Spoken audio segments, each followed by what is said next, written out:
I was watching the typical scenario of people, with their heads down on their phones and thinking about how it correlates to many of us online, that we have our heads down in the same figurative way. We put our heads up and then we just go on our lives on autopilot socially and biologically.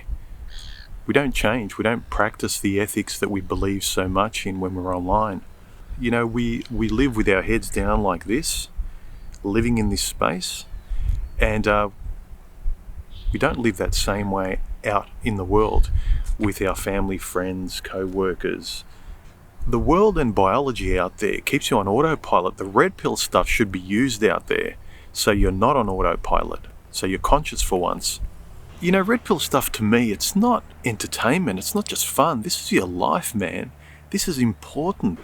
A lot of guys online remind me of, you watch those movies where the crazy person's locked in a room scribbling with chalk all over the walls about some sort of conspiracy theory, and they stay in that room. I see a lot of guys locked neurotically in their own little bubble like that with other guys, thinking they've got a community, but they sort of go out into the world, and I'm not putting guys down. I mean, these sort of little things are natural, but you can't stay in that safe little bubble. Or it's similar with these people that draw diagrams on boards and they circle things and they say, you're in the middle here, and this thing connects to gynocentrism, and this thing connects to enlightenment, and this is self-actualization, and this is where you find your purpose, and you've got this big whiteboard full of circles and lines all connecting, and somehow this complex chess game is supposed to make you feel like you've answered stuff. And then you lift your head up to the world and you're the same person you were before. I mean, there's no real point. Red pill stuff is supposed to be practiced in real life, not kept secret like it's porn or some sort of video game or a private addiction. The red pill for me helps me be less unconscious, less on autopilot, whether that's biologically or socially, and it helps me be consciously making my choices and aware of what I'm doing ethically. The stuff I believe in, I actually act on and I say. It helps you when you make choices, when you talk to people, when you live your life day to day. That's the real efficacy of red pill stuff.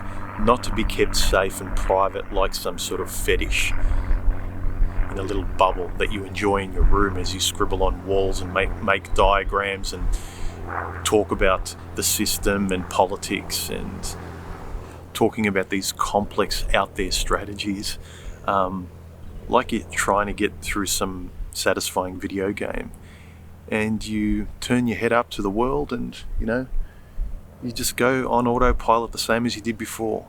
I mean, what's the point? Don't have your head down in red pill stuff, gentlemen. Lift your head once in a while and use the stuff.